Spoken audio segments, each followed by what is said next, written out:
ఈ అధికారుల వరకు పాదం వాయడంతో ట్రీట్మెంట్ తీసుకోవడం జరిగింది. ఆ ట్రీట్మెంట్కి సంబంధించి పెద్దలు పూజ్యులు వారు సహకరించారు, మహేష్ కుమార్ గౌడ్ గారు. కాబట్టి నేను ఏమంటున్నానంటే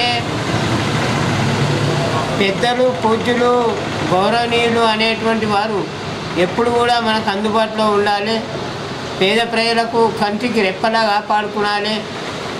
కాపాడుకుంటే దాని తరము భవిష్యత్ తరాలకు ఉపయోగపడుతుంది అనడానికి ఇది ఒక నిదర్శనంగా నేను చెప్పుకుంటున్నాను. మా పరిశోధన పేరుతోని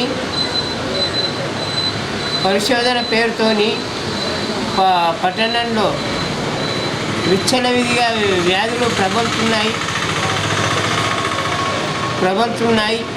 కాబట్టి వ్యాధుల పట్ల అప్రమత్తంగా ఉండాలి అని ఈ సందర్భంగా తెలియజేస్తూ, తర్వాత ఈ యొక్క బొమ్మ మహేష్ కుమార్ గౌడ్ గారి సారథ్యంలో కాంగ్రెస్ పార్టీ ఎన్నలేని కృషి, ప్రతి కార్యకర్తకు కష్టం వచ్చినా నష్టం వచ్చినా ఏదొచ్చినా ఆదుకుంటుంది అనేటువంటి ఆలోచనతో ముందుకెళ్తూ ఉన్నది. దాన్ని అందరూ ఆదరించాలి, అర్థం చేసుకోవాలని నేను ఈ సందర్భంగా పిలుపునిస్తున్నాను. తర్వాత బొమ్మ మహేష్ కుమార్ గౌడ్ గారు, నేను హైదరాబాద్లో నిమ్స్లో నన్ను చేరమన్నప్పుడు 7,000 కట్టారు, ఆ తర్వాత 25,000 పంపించారు. తర్వాత వారు ఏది జరిగినా కూడా ఇమ్మీడియట్లీ స్పందన అనేటువంటిది నాయకుడి నుంచి ఉంటేనే కార్యకర్తలు జీవించగలుగుతారు, కార్యకర్తలు బతకగలుగుతారు.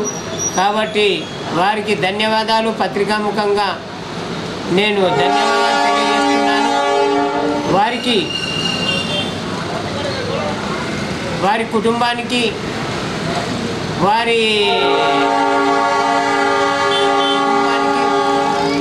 ఎల్లవేళ్ళ రుణపడి ఉంటానని ఇందు మూలంగా తెలియజేస్తున్నాను.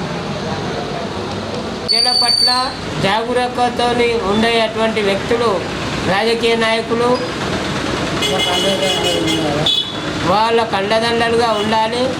ప్రజలు వారిని మర్చిపోరు, వారిని గుర్తుంచుకుంటారు, గుండెల్లో పెట్టి చూసుకుంటారు అని ఈ సందర్భంగా తెలియజేస్తున్నాను.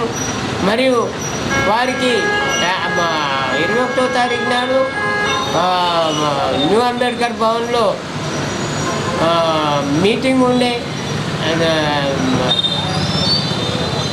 మీటింగ్ అంటే